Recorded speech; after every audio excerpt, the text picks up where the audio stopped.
Good morning, class. Good morning, ma'am. I am your teacher, Rosemary Salvador, and today we will play Grab the Cup. Yay! This game helps you move your body and stay balanced. Are you ready? Yes, ma'am. Now, I will demonstrate the mechanics of the game. First, find a partner and stand in front of them. Put wait.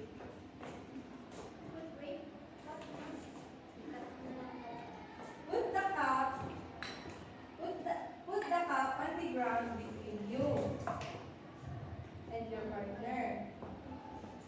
Listen to the body parts I say and touch them quickly. If I say head, touch your head. If I say shoulder, touch your shoulder. We also have a special move. When I say jump, do one big hop. And when I yell cup, be the first one to grab the cup.